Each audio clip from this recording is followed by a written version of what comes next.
ಅವಿಭಜಿತ ದಕ್ಷಿಣ ಕನ್ನಡ ಜಿಲ್ಲೆಯ ಸಹಕಾರಿ ರಂಗದ ಅಗ್ರಮಾನ್ಯ ನಾಯಕರಾಗಿ ರಾಜ್ಯ ರಾಷ್ಟ್ರಮಟ್ಟದಲ್ಲಿ ಗುರುತಿಸಿಕೊಂಡಿರುವ ಸಹಕಾರ ರತ್ನ ಡಾಕ್ಟರ್ ಎಂ.ಎನ್. ರಾಜೇಂದ್ರ ಕುಮಾರ್ ಅವರು ಕರ್ನಾಟಕ ರಾಜ್ಯ ಸಹಕಾರ ಮಾರಾಟ ಮಹಾಮಂಡಲಗಳ ನಿಯಮಿತ ಬೆಂಗಳೂರು ಇದರ ಅಧ್ಯಕ್ಷರಾಗಿ 2ನೇ ಬಾರಿ ಅವಿರೋಧವಾಗಿ ಆಯ್ಕೆಗೊಂಡಿರುವರು. ಇವರನ್ನು ಸಮಸ್ತ ಸಹಕಾರಿ ಬಂಧುಗಳಿಂದ ಗೌರವ ಸಮರ್ಪಣೆಯ ಅಭಿನಂದನಾ ಸಮಾರಂಭವು ಸೆಪ್ಟೆಂಬರ್ 24ರಂದು ಮಧ್ಯಾಹ್ನ 12 ಗಂಟೆಗೆ ದಕ್ಷಿಣ ಕನ್ನಡ ಜಿಲ್ಲಾ ಕೇಂದ್ರ ಸಹಕಾರಿ ಬ್ಯಾಂಕಿನ ಸಭಾಂಗಣದಲ್ಲಿ ನಡೆಯಲಿದೆ. ದಕ್ಷಿಣ ಕನ್ನಡ ಜಿಲ್ಲೆಯಿಂದ ಪ್ರಥಮ ಬಾರಿಗೆ ಅಪೆಕ್ಸ್ ಬ್ಯಾಂಕಿನ ಅಧ್ಯಕ್ಷರಾಗಿ ಹಾಗೆ ಆ ಅಪೆಕ್ಸ್ ಬ್ಯಾಂಕನ್ನು ಮುಂದುವರಿಸುವಂತಹ ಸಂದರ್ಭದಲ್ಲಿ ರಾಷ್ಟ್ರಮಟ್ಟದಲ್ಲಿ ಪ್ರಶಸ್ತಿಯನ್ನು ಗಳಿಸುವಂತಹ ಸಂದರ್ಭ ಅವರ ಅಧ್ಯಕ್ಷರಾದಂತಹ ಸಂದರ್ಭದಲ್ಲಾಗಿದೆ. ಅದೇ ರೀತಿ ರಾಜ್ಯ ಸಹಕಾರ ಮಾರಾಟ ಮಂಡಳದ ಅಧ್ಯಕ್ಷರಾಗಿ ಸೇವೆಯನ್ನು ಸಲ್ಲಿಸುವಂತಹ ಸಂದರ್ಭದಲ್ಲಿ 5 ವರ್ಷಗಳ ಕಾಲ ಆ ಸಹಕಾರ ಮಾರಾಟ ಮಂಡಲವನ್ನು ರಾಷ್ಟ್ರದಲ್ಲೇ ಪ್ರಥಮ ಎನ್ನುವಂತಹ ಮಾರಾಟ ಮಂಡಲವನ್ನಾಗಿ ಮಾಡಿದಂತಹ ಒಂದು ಹೆಮ್ಮೆ ಡಾಕ್ಟರ್ ಎಂ.ಎನ್. ರಾಜೇಂದ್ರ ಕುಮಾರ್ರಿಗೆ ಮೊನ್ನೆಯ ಚುನಾವಣೆಯಲ್ಲಿ 2ನೇ ಬಾರಿಗೆ ಅವಿರೋಧವಾಗಿ ಆಯ್ಕೆಯಾಗಿ ಎಲ್ಲರ ಮನಸ್ಸನ್ನು ಗೆಲ್ಲುವಂತಹ ಕೆಲಸ ಕಾರ್ಯವನ್ನು ಮಾಡಿ ನಮ್ಮ ರಾಜ್ಯದ ಮುಖ್ಯಮಂತ್ರಿಗಳು ಮತ್ತು ಸಚಿವ ಸಂಪುಟದ ಎಲ್ಲ ಸಹೋದ್ಯೋಗಿಗಳ ಸಹಕಾರದಿಂದ ಇವರು ಅಧ್ಯಕ್ಷರಾಗಿದ್ದಾರೆ. ಬಹುಶಃ ಮೊನ್ನೆ ಅಧ್ಯಕ್ಷರಾದಂತಹ ಸಂದರ್ಭದಲ್ಲಿ ರಾಜ್ಯದ ಸಚಿವರುಗಳು ಶಾಸಕರು ಬಂದು ಅವರನ್ನು ಅಭಿನಂದಿಸಿದ್ದಾರೆ. ಬಹುಶಃ ಒಬ್ಬ ರಾಷ್ಟ್ರ ನಾಯಕನಾಗಿ ಮೂಡಿ ಬಂದು 2ನೇ ಅವಧಿಗೆ ಈ ಒಂದು ಸಹಕಾರ ಮಾರಾಟ ಮಂಡಲದ ಅಧ್ಯಕ್ಷರಾಗಿ ಆಯ್ಕೆಯಾದಂತಹ ಸಂದರ್ಭದಲ್ಲಿ ದಕ್ಷಿಣ ಕನ್ನಡ ಜಿಲ್ಲೆಯ ಎಲ್ಲ ಸಹಕಾರಿಗಳು ಇವರು ಮಂಗಳೂರಿಗೆ ಬರುವಂತಹ ಸಂದರ್ಭದಲ್ಲಿ ಅವರನ್ನು ವಿಮಾನ ನಿಲ್ದಾಣದಿಂದ ಭವ್ಯ ಮೆರವಣಿಗೆಯಲ್ಲಿ ಇಲ್ಲಿಗೆ ಕರೆತಂದು ಈ ಕಾರ್ಯಕ್ರಮವನ್ನು ಬ್ಯಾಂಕಿನಲ್ಲಿ ನಿರ್ವಹಿಸಬೇಕು ಎನ್ನುವಂತಹ ಸಹಕಾರಿಗಳ ಮನವಿಗೆ ಒಪ್ಪಿಗೆಯನ್ನು ನೀಡಿ ಆ ಸಂದರ್ಭದಲ್ಲಿ ಅಧ್ಯಕ್ಷರು ನನಗೆ ಈ ಅಭಿಮಾನದ ಗೌರವದ ಸನ್ಮಾನ ಬೇಡ, ಪ್ರಥಮ ಬಾರಿಗೆ ಆದಂತಹ ಸಂದರ್ಭದಲ್ಲಿ ನೀವು ಮಾಡಿದ್ದೀರಿ ಅನ್ನುವಂತಹ ವಿಚಾರವನ್ನು ತಿಳಿಸಿದರು.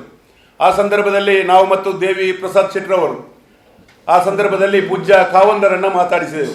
ನಮ್ಮ ಕೇಂದ್ರ ಸಹಕಾರಿ ಬ್ಯಾಂಕಿಗೆ ತಾವು ಪ್ರಥಮ ಬಾರಿಗೆ ಬರಬೇಕು ಮತ್ತು ಅಧ್ಯಕ್ಷರನ್ನು ಅಭಿನಂದಿಸಬೇಕು ಎನ್ನುವಂತಹ ವಿಚಾರವನ್ನು ಕೇಳಿದಂಥ ಸಂದರ್ಭದಲ್ಲಿ ಆ ಸಂದರ್ಭದಲ್ಲಿ ಕಾವಂದರು ಒಪ್ಪಿಕೊಂಡರು. ಅವರಲ್ಲಿ ಈ ವಿಚಾರವನ್ನು ಹೇಳಿದ ತಕ್ಷಣ ಕಾವಂದರು ಬರುವುದಾದರೆ ನಾನು ಅಭಿನಂದನೆಯನ್ನು ಪಡೆಯುತ್ತೇನೆ ಎನ್ನುವಂತಹ ವಿಚಾರವನ್ನು ತಿಳಿಸಿದರು. ಬಹುಶಃ ಒಬ್ಬ ಅಗ್ರಮಾನ್ಯ ಸಹಕಾರಿ ಈ ಒಂದು ಸಂದರ್ಭದಲ್ಲಿ ನಮ್ಮಿಂದ ಅಭಿನಂದನೆಯನ್ನು ಪಡೆಯುವಂತಹ ಸಂದರ್ಭ ವಿಜೃಂಭಣೆಯಿಂದ ಆಗಬೇಕು ಎನ್ನುವಂತಹ ವಿಚಾರವಾಗಿ ಅಭಿನಂದನಾ ಸಮಿತಿ ಮತ್ತು ಸಹಕಾರಿಗಳ ಸಂಪೂರ್ಣ ಸಹಕಾರದೊಂದಿಗೆ ಈ ಕಾರ್ಯಕ್ರಮವನ್ನು ಸಂಘಟಿಸಿದ್ದೇವೆ. ಬಹುಶಃ ಇಷ್ಟರ ತನಕ ಮಂಗಳೂರಿನಲ್ಲಿ ನಡೆದಂತಹ ಕಾರ್ಯಕ್ರಮ ಆಗಬೇಕು ಎನ್ನುವಂಥದ್ದು ನಮ್ಮೆಲ್ಲರ ಆಸೆಯಾಗಿದೆ. ಈ ಸಮಾರಂಭದ ಅಧ್ಯಕ್ಷತೆಯನ್ನು ಶ್ರೀ ಕ್ಷೇತ್ರ ಧರ್ಮಸ್ಥಳದ ಧರ್ಮಾಧಿಕಾರಿಗಳು ಮಾನ್ಯ ರಾಜ್ಯಸಭೆಯ ಸದಸ್ಯರು ಆಗಿರುವ ರಾಜಶ್ರೀ ಡಾಕ್ಟರ್ ವೀರೇಂದ್ರ ಹೆಗ್ಗಡೆಯವರು ವಹಿಸಿ ಡಾಕ್ಟರ್ ಎಂ.ಎನ್. ರಾಜೇಂದ್ರ ಕುಮಾರ್ ಅವರನ್ನು ಅಭಿನಂದಿಸಲಿದ್ದಾರೆ. ಸಮಾರಂಭದಲ್ಲಿ ಜಾಗತಿಕ ಬಂಟರ ಒಕ್ಕೂಟ ರಿಜಿಸ್ಟರ್ಡ್ ಮಂಗಳೂರು ಇದರ ಅಧ್ಯಕ್ಷರಾದ ಶ್ರೀ ಐಕ್ಕಳ ಹರೀಶ್ ಶೆಟ್ಟಿ ಅವರು ಅಭಿನಂದನಾ ಭಾಷಣವನ್ನು ಮಾಡಲಿರುವರು. ಮಂಗಳೂರು ದಕ್ಷಿಣ ವಿಧಾನಸಭಾ ಕ್ಷೇತ್ರದ ಶಾಸಕರಾದ ಶ್ರೀ ಡಿ ವೇದವ್ಯಾಸ್ ಕಾಮತ್ ಶುಭ ನುಡಿಯಲಿರುವರು. ಮುಖ್ಯ ಅತಿಥಿಗಳಾಗಿ ಸೌತ್ ಇಂಡಿಯಾ ಅದಾನಿ ಗ್ರೂಪ್ಸ್ನ ಅಧ್ಯಕ್ಷರಾದ ಶ್ರೀ ಕಿಶೋರ್ ಆಳ್ವಾ ಹಾಗೂ ಕರ್ನಾಟಕ ರಾಜ್ಯ ಸಹಕಾರ ಮಹಾಮಂಡಲದ ನಿರ್ದೇಶಕರಾದ ಶ್ರೀ ಐಕ್ಕಳಭಾವ ದೇವಿ ಪ್ರಸಾದ್ ಶೆಟ್ಟಿ ಬೆಳಪು ಭಾಗವಹಿಸಲಿದ್ದಾರೆ ಎಂದು ಬ್ಯಾಂಕ್ನ ನಿರ್ದೇಶಕ ಹಾಗೂ ಅಭಿನಂದನಾ ಸಮಿತಿ ಅಧ್ಯಕ್ಷರಾದ ಶ್ರೀ ಶಶಿಕುಮಾರ್ ರೈ ಬಾಲ್ಯೊಟ್ಟು ಬ್ಯಾಂಕ್ನ ಮುಖ್ಯ ಕಚೇರಿಯಲ್ಲಿ ನಡೆದ ಪತ್ರಿಕಾಗೋಷ್ಠಿಯಲ್ಲಿ ಮಾಹಿತಿ ನೀಡಿದರು. Doctor M.N.. ರಾಜೇಂದ್ರ ಕುಮಾರ್ ಅವರನ್ನ ಸಮಸ್ತ ಸಹಕಾರಿ ಬಂಧುಗಳ ಪರವಾಗಿ ಗೌರವಾರ್ಪಣೆಯನ್ನು ಮಾಡಲಿಕ್ಕಿದ್ದಾರೆ. ರಾಜಶ್ರೀ ಡಾಕ್ಟರ್ ಡಿ ವೀರೇಂದ್ರ ಹೆಗ್ಗಡೆಯವರು ಧರ್ಮಾಧಿಕಾರಿಗಳು, ಶ್ರೀ ಕ್ಷೇತ್ರ ಧರ್ಮಸ್ಥಳ ಹಾಗೂ ರಾಜ್ಯಸಭಾ ಸದಸ್ಯರು ತಮ್ಮ ಬಿಡುವಿಲ್ಲದ ಕಾರ್ಯಕ್ರಮದೊಂದಿಗೆ ಈ ಕಾರ್ಯಕ್ರಮದಲ್ಲಿ ಜೋಡಣೆಯನ್ನು ಮಾಡ್ತೇನೆ ಎನ್ನುವಂತಹ ನಾವು ನಿನ್ನೆ ಕೇಳಿಕೊಂಡಂತಹ ಮೇರೆಗೆ ನಮಗೆ ಒಪ್ಪಿಗೆಯನ್ನು ನೀಡಿದ್ದಾರೆ. ಈ ಕಾರ್ಯಕ್ರಮವನ್ನು ಯಶಸ್ವಿಗೊಳಿಸಲಿಕ್ಕೆ ಪೂಜ್ಯ ಕಾವಂದರು ನಮ್ಮೊಂದಿಗೆ ಸೇರಿಕೊಳ್ಳಲಿಕ್ಕಿದ್ದಾರೆ. ಹಾಗೆ ರಾಷ್ಟ್ರ ಮಟ್ಟದಲ್ಲಿ ಹೆಸರುವಾಸಿಯನ್ನು ಪಡೆದಿರತಕ್ಕಂತಹ ಐಕ್ಕಳ ಹರೀಶ್ ಶೆಟ್ಟರವರು ಅಭಿನಂದನಾ ಭಾಷಣವನ್ನು ಮಾಡಲಿಕ್ಕಿದ್ದಾರೆ. ಅದೇ ರೀತಿ ನಮ್ಮ ಕ್ಷೇತ್ರದ ಶಾಸಕರಾದ ವೇದವ್ಯಾಸ್ ಕಾಮತ್ರವರು ಶುಭಾಶಂಸನೆಯನ್ನು ಮಾಡಲಿಕ್ಕಿದ್ದಾರೆ. ಈ ಒಂದು ಕಾರ್ಯಕ್ರಮದಲ್ಲಿ ಮುಖ್ಯ ಅತಿಥಿಗಳಾಗಿ ಕಿಶೋರ್ ಆಳ್ವರವರು ಅಧ್ಯಕ್ಷರು ಸೌತ್ ಇಂಡಿಯಾ ಅದಾನಿ ಸಂಸ್ಥೆ ಇದರ ಅಧ್ಯಕ್ಷರಾದ ಕಿಶೋರ್ ಆಳ್ವರವರು ಮುಖ್ಯ ಅತಿಥಿಗಳಾಗಲಿದ್ದಾರೆ. ಅದೇ ರೀತಿ ಆ ಕಾರ್ಯಕ್ರಮದಲ್ಲಿ ನಮ್ಮಿಂದ ಅಭಿನಂದನೆಯನ್ನು ಪಡೆಯಲಿದ್ದಾರೆ ಐಕ್ಕಳ ಭಾವ ದೇವಪ್ರಸಾದ್ ಶೆಟ್ಟರವರು. ಕರ್ನಾಟಕ ರಾಜ್ಯ ಸಹಕಾರ ಮಾರಾಟ ಮಹಾಮಂಡಲಗಳ ನಿಯಮಿತ ಬೆಂಗಳೂರು ಇದರ ಇತಿಹಾಸದಲ್ಲಿ 1945ರ ನಂತರ ದಕ್ಷಿಣ ಕನ್ನಡ ಜಿಲ್ಲೆಯನ್ನು ಪ್ರತಿನಿಧಿಸಿದ ಮೊದಲ ಅಧ್ಯಕ್ಷರಾಗಿ 2017ರಲ್ಲಿ ಆಯ್ಕೆಗೊಂಡಿದ್ದ ಡಾಕ್ಟರ್ ಎಂ.ಎನ್. ರಾಜೇಂದ್ರ ಕುಮಾರ್ ಇದೀಗ ಎರಡನೇ ಬಾರಿಯೂ ಈ ಪ್ರತಿಷ್ಠಿತ ಸಂಸ್ಥೆಯ ಅಧ್ಯಕ್ಷರಾಗಿ ಆಯ್ಕೆಗೊಳ್ಳುವ ಮೂಲಕ ಇತಿಹಾಸವನ್ನು ನಿರ್ಮಿಸಿದ್ದಾರೆ. ನಮ್ಮ ಈ ಒಂದು ಕಾರ್ಯಕ್ರಮ ಭಾಳ ಅರ್ಥಪೂರ್ಣವಾಗಿ ಆಗಬೇಕು ಮತ್ತು ಸಹಕಾರಿಗಳಿಗೆ ಒಂದು ಹೊಸ ದಿಕ್ಸೂಚಿಯನ್ನು ನೀಡಬೇಕು ಎಂಬ ಉದ್ದೇಶದಿಂದ ಒಬ್ಬ ಗ್ರಾಮೀಣ ಭಾಗದಿಂದ ಬಂದಂಥ ಸಾಮಾನ್ಯ ಮನುಷ್ಯ ಈಗ ಸಹಕಾರಿ ಕ್ಷೇತ್ರದ ಅತ್ಯಂತ ಉತ್ತುಂಗಕ್ಕೆ ಏರಿದಂಥ ಈ ಒಂದು ಸಂದರ್ಭ. Doctor M.N.. ರಾಜೇಂದ್ರ ಕುಮಾರ್ ಅವರು ಸಹಕಾರಿ ಕ್ಷೇತ್ರದಲ್ಲಿ ಬೆಳೆದು ಬಂದ ರೀತಿ ತಮಗೆಲ್ಲ ಗೊತ್ತಿದೆ. ಈ ಜಿಲ್ಲೆಗೆ ಮಾತ್ರ ಅಲ್ಲ, ಈ ರಾಜ್ಯಕ್ಕೆ ಮಾತ್ರ ಅಲ್ಲ, ಈ ದೇಶಕ್ಕೆ ಒಂದು ಮಾದರಿಯಾದಂಥ ಒಂದು ಸಹಕಾರಿಯಾಗಿ ಬೆಳೆದು ನಿಂತಿದ್ದಾರೆ. ಸಹಕಾರಿ ಕ್ಷೇತ್ರದಲ್ಲಿ ಹೆಮ್ಮರಾಗಿದ್ದಾರೆ. ದಿವಂಗತ ಮೊಳಹಳ್ಳಿ ಶಿವರಾಯರವರು ಈ ಸಹಕಾರಿ ಕ್ಷೇತ್ರವನ್ನು ನಮಗೆ ಗಟ್ಟಿಯಾದಂಥ ಅಡಿಪಾಯವನ್ನು ಒದಗಿಸಿಕೊಟ್ಟಿದ್ದರು. ಅದನ್ನು ಬೆಳೆಸುವಲ್ಲಿ ಆ ಮೊಳಹಳ್ಳಿ ಶಿವರಾಯರ ಹೆಸರನ್ನು ಶಾಶ್ವತವಾಗಿ ಈ ಜಿಲ್ಲೆಯಲ್ಲಿ ಉಳಿಸುವಲ್ಲಿ ಡಾಕ್ಟರ್ ಎಂ.ಎನ್. ರಾಜೇಂದ್ರ ಕುಮಾರ್ ಅವರ ಪಾತ್ರ ಮಹತ್ವವಾಗಿದೆ. ನಮ್ಮ ಈ ಜಿಲ್ಲಾ ಕೇಂದ್ರ ಸಹಕಾರಿ ಬ್ಯಾಂಕ್ ಕೇವಲ ನಮ್ಮ ಜಿಲ್ಲೆಗೆ ಅಥವಾ ಉಡುಪಿ ಜಿಲ್ಲೆಗೆ ಸೀಮಿತ ಅಲ್ಲ, ಇಡೀ ದೇಶಕ್ಕೆ ಈ ಬ್ಯಾಂಕಿಗೆ 2ನೇ ಸ್ಥಾನಮಾನ ಇದೆ. ರಾಜ್ಯದಲ್ಲಿ ಪ್ರಥಮ ಸ್ಥಾನ ಇದೆ.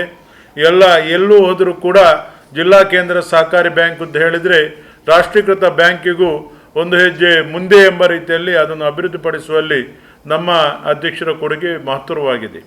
ಅವರು ಕೇವಲ ಈ ಬ್ಯಾಂಕಿಗೆ ಸೀಮಿತವಾಗಿರದೆ ಅವರ ಸೇವೆ ಸಹಕಾರಿಗಳಿಗೆ ರಾಜ್ಯ ಮಟ್ಟದಲ್ಲಿ ಬೇಕು ಅಂತ ಹೇಳಿ ಅವರನ್ನು ರಾಜ್ಯದಲ್ಲಿ ಗುರುತಿಸುವಂಥ ಕಾರ್ಯ ಪ್ರಾರಂಭ ಆಗಿತ್ತು. ಅವರು ಈ ಹಿಂದೆ ನಮ್ಮ ಮಾತೃ ಸಂಸ್ಥೆಯಾದಂಥ ಅಪೆಕ್ಸ್ ಬ್ಯಾಂಕಿನ ಅಧ್ಯಕ್ಷರಾಗಿ ಕೂಡ ಸೇವೆ ಸಲ್ಲಿಸಿದರು. 1945ರ ನಂತರ ಈ ದಕ್ಷಿಣ ಕನ್ನಡ ಜಿಲ್ಲೆಗೆ ಸಹಕಾರಿ ಮಾರಾಟ ಮಹಾಮಂಡಲಕ್ಕೆ ಒಬ್ಬ ಅಧ್ಯಕ್ಷರಾಗಿ ಆಯ್ಕೆಯಾಗಿ ಇರಬೇಕಾಗಿದ್ದರೆ ಅದು ಡಾಕ್ಟರ್ ಎಂ.ಎನ್. ರಾಜೇಂದ್ರ ಕುಮಾರ್ರ ಮೂಲಕ ಇತಿಹಾಸ ನಿರ್ಮಾಣ ಆಗಿದೆ. ಆ ಮಧ್ಯೆ ಯಾರು ಕೂಡ ಈ ಜಿಲ್ಲೆಯಿಂದ ಅಲ್ಲಿ ಅಧ್ಯಕ್ಷರಾಗುವಂಥ ಅವಕಾಶ ಇರಲಿಲ್ಲ. ಪ್ರಬಲ ಸಮುದಾಯದವರು, ಪ್ರಬಲ ರಾಜಕಾರಣಿಗಳು ಮತ್ತು ಪ್ರಬಲ ಸಹಕಾರಿಗಳೇ ಆ ಕರ್ನಾಟಕ ಸಹಕಾರಿ ಮಾರಾಟ ಮಂಡಲದಲ್ಲಿ ಹೆಚ್ಚು ಆಗ ಒಂದು ಅವರ ಸ್ಥಾನವನ್ನು ಗಟ್ಟಿಗೊಳಿಸ್ತಾ ಇದ್ದರು. ಅದರ ಮಧ್ಯೆ ಎಂ.ಎನ್. ರಾಜೇಂದ್ರ ಕುಮಾರ್ ಅವರು ಸರ್ವ ಸಹಕಾರಿಗಳ ಪ್ರೀತಿ ವಿಶ್ವಾಸವನ್ನು ಗಳಿಸಿ ಪಕ್ಷಾತೀತವಾಗಿ ಆ ಒಂದು ಸಹಕಾರಿ ಸಂಸ್ಥೆಯನ್ನು ಕೋಆಪರೇಟಿವ್ ಮಾದರಿಯಲ್ಲಿ ಬೆಳೆಸಿದ್ದಾರೆ. ಅದು ಅತ್ಯಂತ ಉತ್ತುಂಗಕ್ಕೇರಿದೆ, ಉತ್ತಮ ಲಾಭದಾಯವನ್ನು ಪಡೆದಿದೆ. ಗ್ರಾಮೀಣ ಭಾಗದಲ್ಲಿ ಮಾರಾಟ ಮಹಾಮಂಡಲ ಕರ್ತವ್ಯ ನಿರ್ವಹಿಸಬೇಕು ಎಂಬ ಉದ್ದೇಶದಿಂದ ತಮಗೆಲ್ಲ ಗೊತ್ತಿದೆ, ಈಗಾಗಲೇ ನಮ್ಮ ಔಷಧಿ ಕೇಂದ್ರ ಜನೌಷಧಿ ಕೇಂದ್ರವನ್ನು ಕೂಡ ಅವರು ಇಡೀ ರಾಜ್ಯದಾದ್ಯಂತ ಸಹಕಾರಿ ಮಾರಾಟ ಮಂಡಲದ ಮೂಲಕ ಸಹಕಾರಿ ಸಂಸ್ಥೆಗಳು ಅದನ್ನು ಮುಂದುವರಿಸಿಕೊಂಡು ಹೋಗುವಂಥ ಅವಕಾಶವನ್ನು ಕೇಂದ್ರ ಸರ್ಕಾರದ ಮೂಲಕ ಅವರು ಮಾಡಿದ್ದಾರೆ. ಕೃಷಿಗೆ ಬೇಕಾಗುವಂಥ ನಮ್ಮ ಫರ್ಟಿಲೈಸರ್ಗಳಾಗಿರ್ಬೋದು ಅಥವಾ ರೈತರಿಗೆ ಬೆಂಬಲ ಬೆಲೆ ನೀಡುವಂತಾಗಿರ್ಬೋದು, ರೈತರ ಬೆಳೆಯನ್ನು ಖರೀದಿ ಮಾಡುವಂತಾಗಿರ್ಬೋದು, ಇದಕ್ಕೆಲ್ಲ ಈ ಕರ್ನಾಟಕ ರಾಜ್ಯದಲ್ಲಿ ವಿಶೇಷವಾಗಿ ರಾಜೇಂದ್ರ ಕುಮಾರ್ ಅಧ್ಯಕ್ಷರಾದ ನಂತರ ಒಂದು ವಿಶೇಷವಾದಂಥ ಅವಕಾಶವನ್ನು ಹಾಗೂ ಉತ್ತಮ ಬೆಲೆಯನ್ನು ನೀಡುವಲ್ಲಿ ಅವಕಾಶ ಆಗಿದೆ. ಇದಕ್ಕಾಗಿ ಸರ್ಕಾರದವರೇ ಮುಂದೆ ಬಂದು ರಾಜೇಂದ್ರ ಕುಮಾರ್ ಅವರೇ ಅಧ್ಯಕ್ಷರಾಗಬೇಕು ಎಂಬ ಉದ್ದೇಶದಿಂದ ಈಗ ಅವರು 2ನೇ ಅವಧಿಗೆ ಅಧ್ಯಕ್ಷರಾಗಿ ಆಯ್ಕೆಯಾಗಿದ್ದಾರೆ.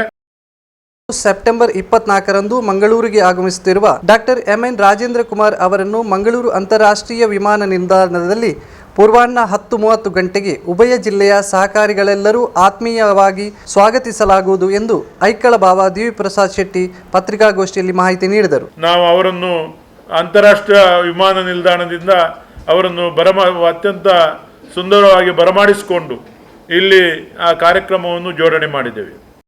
ಪತ್ರಿಕಾಗೋಷ್ಠಿಯಲ್ಲಿ ಬ್ಯಾಂಕ್ನ ಉಪಾಧ್ಯಕ್ಷರಾದ ವಿನಯ್ ಕುಮಾರ್ ಸೂರಿಂಜೆ, ಬ್ಯಾಂಕ್ನ ನಿರ್ದೇಶಕ ಮತ್ತು ಅಭಿನಂದನಾ ಸಮಿತಿಯ ಕಾರ್ಯಾಧ್ಯಕ್ಷರಾದ ಭಾಸ್ಕರ್ ಎನ್ ಕೋಟ್ಯಾನ್, ಬ್ಯಾಂಕ್ನ ನಿರ್ದೇಶಕರಾದ ರಾಜು ಎಸ್ ಪೂಜಾರಿ, ವಾದಿರಾಜ ಶೆಟ್ಟಿ, ಬ್ಯಾಂಕಿನ ಮಹಾಪ್ರಬಂಧಕ ಗೋಪಾಲಕೃಷ್ಣ ಭಟ್ ಉಪಸ್ಥಿತರಿದ್ದರು.